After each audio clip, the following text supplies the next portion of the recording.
안녕하세요. 100일 고전지혜 융합 통찰력 향상을 위한 심화 과정에서 사상 분야의 목민심서를 강의할 사회복지학과의 이은영 교수입니다. 목민심서는 시대를 초월한 참 지도자가 지녀야 할 기본 덕목에 대한 부분을 논하고 있는 고전입니다. 목민심서에 대한 첫 번째 강의 시작하겠습니다. 첫 번째 수업의 목차는 세 가지 정도의 영역으로 나누어서 소개하려고 합니다. 수업의 목표, 고전과 본 고전에 대한 저자를 소개하고요. 마지막으로는 목민 간의 역할에 대한 첫 번째 부에 대한 내용을 소개하도록 하겠습니다. 첫 번째, 우리 목민심서 수업에 있어서 다루고자 하는 목표를 세 가지 정도로 우리가 구성해 보았는데요. 첫 번째로는 지도자는 청렴이라고 하는 가치를 위해서 무엇을 해야 하는가라는 것에 대해서 우리가 살펴보겠습니다. 두 번째는 지도자는 애민을 위해서 무엇을 해야 할까요? 마지막 세 번째는 지도자는 유비무환을 위해서 또 무엇을 준비해야 되고 고민해야 되는가라는 거에 대해서 우리가 수업 목표로 구성해 보았습니다. 고전과 저자에 대한 소개를 다뤄보도록 하겠는데요. 먼저 목민심서 본 고전에 대한 부분을 먼저 우리가 살펴보겠습니다. 목민심서는 정약용 선생님이 57세 되던 해에 저술한 책입니다. 유배를 간 그 장소가 전라도 강진인데요. 이곳에서 귀양살이를 하던 중에 집필하게 됐죠. 연도로는 1818년, 순조 18년에 해당됩니다. 이 시기는 정약 선생님이 학문적으로 봤을 때 가장 최절정에 이뤘던 시기다라고 이제 우리가 알려진 상황이고요. 민생과 관련한 많은 어떤 저서 중에 대표적인 작품이다라는 것에 또 의의를 두고 있습니다. 특히 조선 후기 지방이 갖고 있는 그 현실적인 부분들, 그 안에서 정치가 이루어지고 있는 실제적인 현황에 대한 민생 문제들, 그 가운데 수령의 본부와 결부시켜서 소상하게 밝히고 있는 명저라고 볼 수 있습니다. 당시에 조선 후기 목민서 편찬의 흐름을 계승하면서도 정약용 선생님만이 갖고 있는 대처적인 방안들, 또 현실적인 통치에 대한 기술 등등을 창안해서요. 수령이 지녀야 하는 통치에 대한 방향을 설계해왔다라는 것에서 또 우리가 의의를 갖고 있습니다. 본 고전은 이와 같이 수령이 지켜야 할 지침 중에서도 기본적인 책무, 통치, 기술, 지방에 대한 통치 이념 등등에 대한 부분을 총 집대성한 어떤 내용들이 다뤄져 있고요. 1817년에 초고본이 있고 또 두 번째로는 1821년에 완성본을 갖춘 내용입니다. 기본적인 이 책의 내용은 총 72조로 구성이 되어 있는데요. 총 12편의 내용이 있고 각 편마다 6조씩 구성되어 있습니다. 참 방대한 어떤 내용들로 구성되어 있다라고 볼 수 있습니다. 목민심서에 대한 부분에 정약용 선생님이 강조한 기본적인 가치는 애민사상입니다. 백성을 사랑하는 기본적인 가치인 거죠. 여러분들이 많이 들어보셨을 한시인데요. 애절양 들어보셨나요? 네. 아주 절절한 백성들에 대한 애환, 또 그들의 고통이라고 한 부분을 소개하고 있는 한시입니다. 당시에 군역법에 대한 폐단이라고 하는 것이 얼마나 백성들의 삶을 피폐하게 했는가라는 것을 아주 절실하게 보여준 한시입니다. 그 가운데 제가 한번 읽어볼게요. 이 집 상대 이름 군적에 모두 실렸네. 억울한 하소연 하려 해도 관가에 문지기는 호랑이 같고 이정은 으르렁대며 외양간 소마저 끌고 갔다네. 남편이 칼 들고 들어가더니 피가 방에 흥건하네. 상당히 이 내용만 보더라도 그 기본적인 갈등적인 상황, 또 어려움에 대한 부분이 절절하게 나타나는 시이죠. 이와 같이 정혜영 선생님이 목민심서를 집필한 배경을 아주 잘 표현하곤 한 시입니다. 목민심서는 수령의 기본적인 자세가 어떻게 되어야 되는가라는 것을 다룬 고전입니다. 목민이란 아시다시피 백성을 다스린다라고 한 뜻이죠. 또 심서라고 표현한 이유를 이 목민심서 서언에 잘 표현하고 있는데요. 정혜원 선생님이 실제로 목민관으로 재직할 때 목민할 마음을 실제로 가졌지만 이를 실천할 마음과 함께 실천할 수 없었던 어려운 그런 현실적인 상황을 담아내서 지은 이름이라고 볼 수 있습니다. 지배층에 대한 비판, 또 그 비판으로 그치지 않고 실제 어떻게 하면 대응할 수 있을까라고 하는 실천에 대한 부분도 담은 어떤 역작이라고 볼 수 있겠죠. 따라서 이 고전에서는 지배층을 무조건 부정하고 또 타박하고 그런 것에 그치는 것이 아니라 백성을 정치의 주체로 또 끌어올리고자 하는 어떤 양극단적인 내용을 강조한 것은 아닙니다. 오로지 백성은 어디까지나 지배 계층이 포용해야 될 대상, 또 아껴야 할 대상이라고 이제 본 관점인 거죠. 그렇기 때문에 장혜영 선생님은 목민심서를 통해서 당시의 유교적인 정치 질서 속에서 지도자가 갖춰야 하는 청렴, 애민에 대한 부분을 통해서 현실적인 어떤 문제들을 해결하기 위한 대안, 바로 이 내용이 이 목민심서의 가치라고 볼 수 있겠습니다. 기본적으로 이 시대는 조선 후기죠. 상당히 어렵기도 하고 혼란한 어떤 정치적인 상황이었습니다. 그 가운데서도 가장 어려운 대상은 백성들이었겠죠. 그렇기 때문에 목민관의 역할이 그만큼 상대적으로 더 중요하게 나타난 시기이기도 합니다. 도움이 필요한 백성에게는 적절한 도움을 줄 수 있어야 되겠죠. 목민관이. 또 해당 고을에 대한 질서를 바로잡고 그 바로잡은 부분이 바로 나라에 도움이 되는 일, 이렇게 연결될 수 있도록 수행하는 역할이 바로 목민관의 역할이다라는 것을 강조했습니다. 이런 모든 내용들이 하나하나 주옥 같은 내용들이 이렇게 조선의 유토피아가 될 것이다 라고까지 이 목면 심서에 대한 지필에 대한 의의를 표현하게 됐습니다. 애절 양에 대한 한시에 대한 부분 우리가 살펴보았습니다. 다음으로는 정약용 선생님에 대해서 우리가 살펴보겠습니다.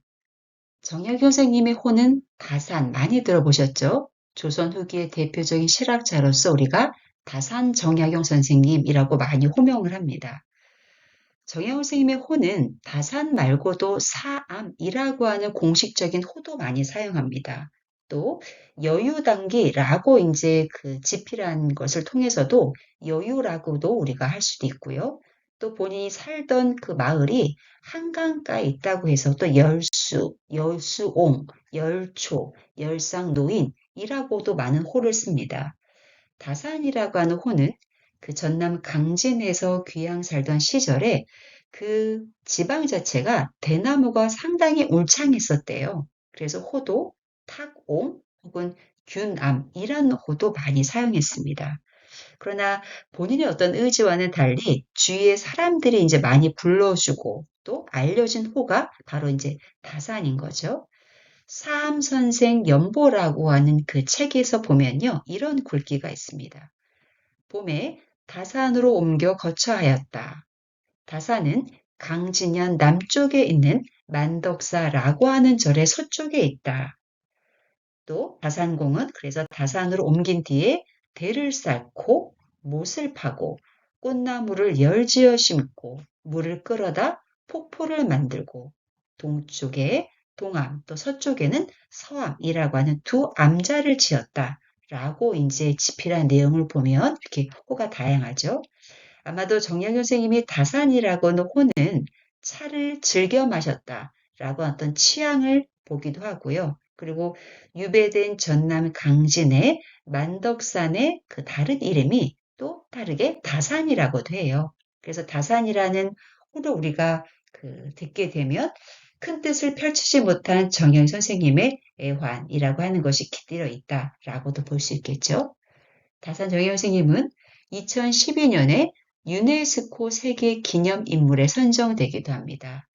대표적인 저서로는 우리가 오늘 살펴볼 목민짐서라고 하는 고전 이외에도 경세유포, 또 흠음신서라고 하는 고전도 있습니다. 그래서 보통 우리가 1표 2서라고 이제 얘기를 많이 하죠.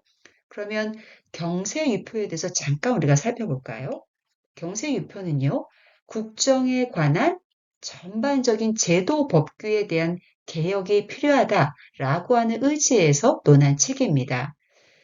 연도로 본다면 1808년 유배지 강진에서 그 집필하기 시작했고요. 완성된 거는 1817년 정도에 이제 완성이 되었다고 합니다. 기본적인 그 분량으로는 48권 정도로 지어졌는데요. 전체 이제 그 완성한 내용으로는 44권, 15책 정도로 된다고 합니다.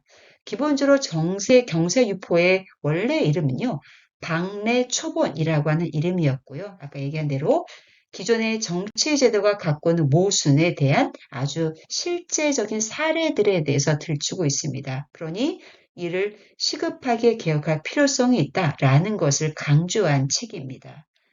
기본적으로 경세유포는요, 이, 호, 예, 병, 형, 공, 육전의 체제죠. 그래서 기본적으로 경국대전이 갖고 있는 육체제를 본받아서 집필하게 됩니다.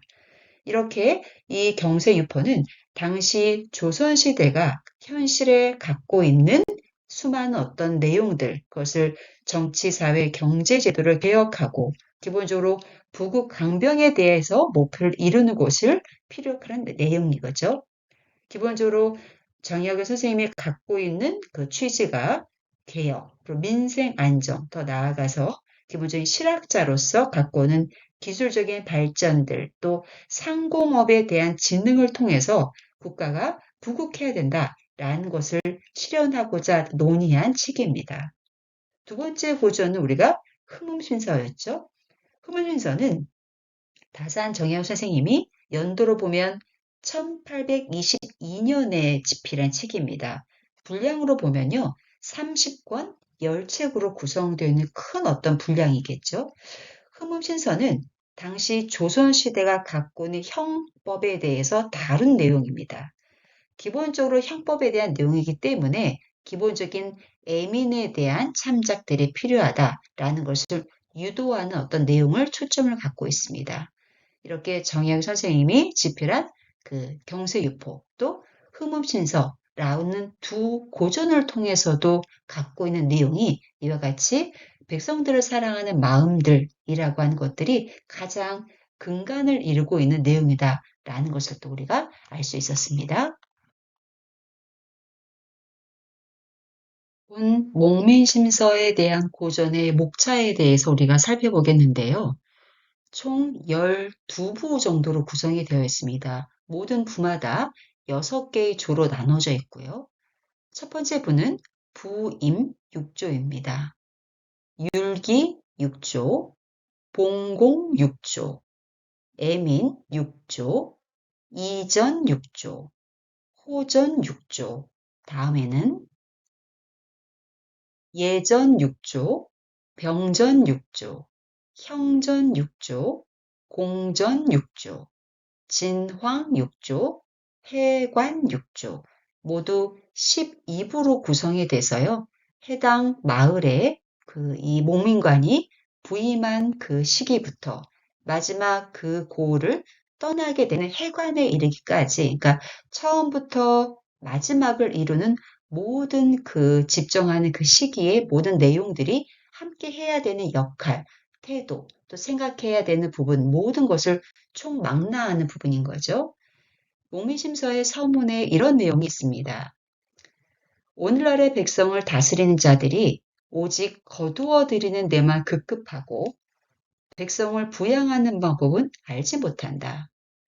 이 때문에 백성들은 여위고 병들어 줄지어 굶어 죽는 시체가 구덩이를 메우지만 다스린다는 자들은 바야흐로 고운 옷과 맛있는 음식에 자기만 살찌우고 있으니 어찌 슬프지 아니한가.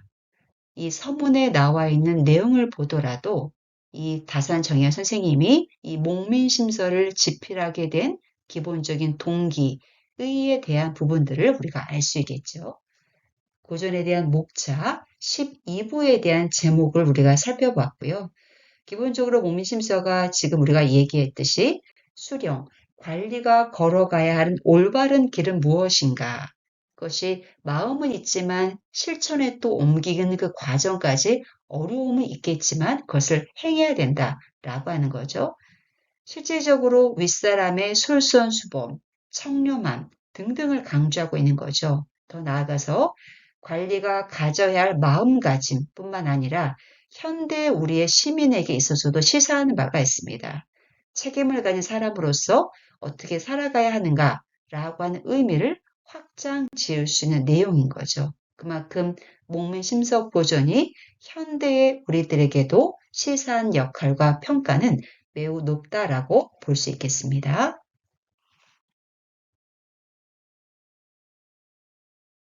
가장 먼저 1부의 제목은 부임입니다. 해당 고을의 목민관이 부임해서 수행해야 될 역할과 마음가짐에 대한 부분들을 잘 표현하고 있는데요. 크게 6조로 구성이 되어 있습니다. 위 상단에 한자어로 표기된 내용인데요. 제배, 치장, 사조, 계행, 상관, 위사 이 6가지의 6조를 밑에 한글로 표현을 했습니다. 임명을 받음, 부임하는 행장을 꾸리기, 조장에 하직하기, 부임 행차, 취임, 마지막 업무를 시작함. 기본적인 부임에서의 내용은 목민관으로 발령을 받고 해당 고을에 부임했을 때 필요한 유의적인 사항들을 조목조목 내용을 구성하고 있습니다. 특히 백성들에게 목민관은 기본적으로 폐를 끼치는 일이 절대 없어야 된다라는 것을 강조하고 있고요. 더 나아가서 나라에서 주는 비용 이외에는 어떤 한 푼도 백성의 돈을 받아서는 안 된다는 것을 정말 강조합니다. 특히 일을 처리할 때에는 공과 사를 분명히 구분질 수 있어야 하고 아랫사람들이 자신도 모르게 백성을 괴롭히는 일이 없도록 단속하자. 아랫사람을 단속하는 것도 목민관으로서 해야 될 업무다라는 것을 강조하는 거죠. 오로지 모든 그 서비스의 주 대상은 백성들입니다. 이것이 바로 목민관의 역할이다라는 것을 강조하는 거죠. 그러면 첫 번째 나와 있는 재배에 대한 내용 볼까요? 임명을 받깁니다.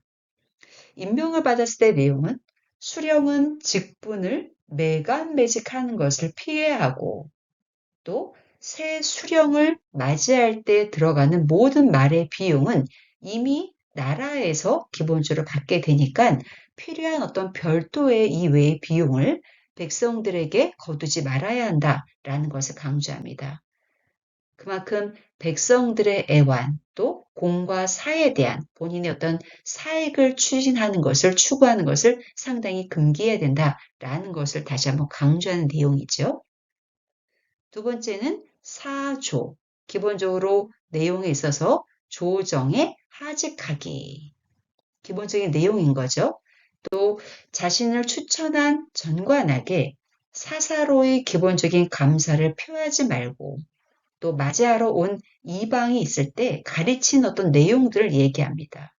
특히 어떤 그 기본적인 그 하는 것을 즉시 돌려주고 이방에게 고을에 큰 어떤 폐단이 있는가라는 것을 듣고 그 감사에게 바로 잡을 방법에 대해서 의논을 해야 된다라고 하는 거죠. 맞이하러 온 이방과 하인에게는 아랫사람이라 하더라도 정중하게 또 화평하고 그러나 간결하고 과묵히 접대해야 한다라는 거죠. 또 아랫사람을 대하는 기본적인 윗사람으로서의 태도와 어떤 정중한 예의라는 것을 또 강조하고 있는 부분인 겁니다. 계행, 부임의 행차입니다. 이 부임 행차하는 거에 있어서도 많은 내용을 서술하고 있는데요. 일찍 출발하고 해가 지기 전에 일찍 쉬도록 하자. 그래야 하인들이 밥을 먹고 시작할 수 있다라는 것을 강조하는 거죠. 미신을 물리치고 제 길로 가면서 이웃, 선배, 수령들을 맞이해 업무에 관해서도 상세하게 물어보는 것을 강조합니다. 기본적인 어떤 예의적인 부분을 강조하는 거죠.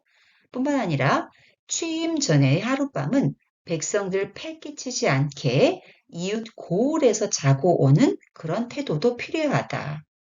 미리 전날 오게 되면 백성들을 준비해야 되고 라고 하는 것으로 그 폐해를 끼칠 수 있으니 이런 부분도 바로 수령으로서 해야 할 일이다라는 것을 강조합니다.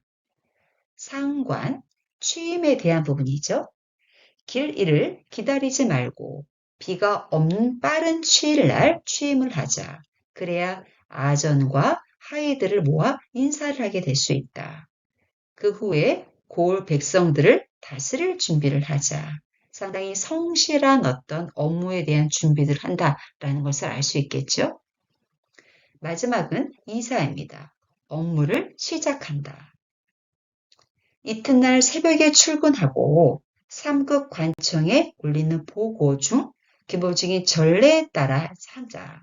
좋은 건 바로 서명하고 또 뭔가 애매한 어떤 부분들이 있을 때는 사리를 따져야 할 것들은 글을 상세하게 다듬어서 아전들에게 다시 쓰도록 한다라고 하는 어떤 구체성에 대한 부분도 따져봅니다. 민간에게 명령을 해야 될 부분들에 있어서는 꼼꼼하게 검사하고 만약 의심이 가는 부분들이 있다면 이런 담당 아전들에게 조사해서 다시 그것을 서명할 수 있도록 하자. 백성들에게 고을의 폐단에 대해서 의견을 구하고 그 폐단에 대해서 최대한 서명을 미루고 개혁을 도모한다. 이 부분은 다음 슬라이드에 대해서 제가 다시 한번 이제 기재를 했는데요.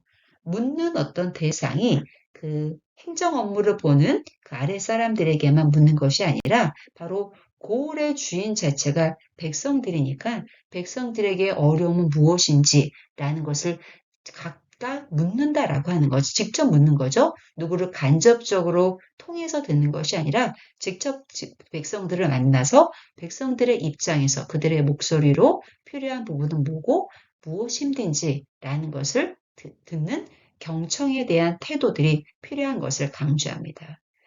모든 관청 일에는 기약일이 있다면 넉넉히 주선할 수 있도록 한 다음 이를 분명히 지킬 수 있도록 하자. 또 기약일을 어기는 사람은 약속대로 벌을 시행한다. 고을 지도를 그려서 관아 벽에 걸어두도록 한다. 지금도 우리가 행정관청에 가보면 우리 행정 그 마을 그 지도가 이렇게 그려져 있죠. 그래서 우리 마을이 어떻게 행정구역으로 거쳐져 있고 위치에 대한 부분에 대한 거시적인 관점을 가질 수 있게 하는 부분인 거잖아요. 그래서 바로 이 정현 선생님도 업무를 시작하는 부분에 있어서 해당 관청의 그림, 지도에 대한 부분들을 벽에 부착하고 늘 이것을 머릿속에 각인한 어떤 태도들을 지녀야 한다라는 것을 업무를 시작하는 그 내용 마지막 6조에서 이 부분을 강조하고 있습니다. 다음 슬라이드 보겠습니다. 일부 이사에 업무를 시작하다라고 하는 내용 중에 우리가 한번 공유하고 괜찮은 어떤 내용들에 대한 부분들을 한번 발췌했는데요. 이런 문장이 있습니다.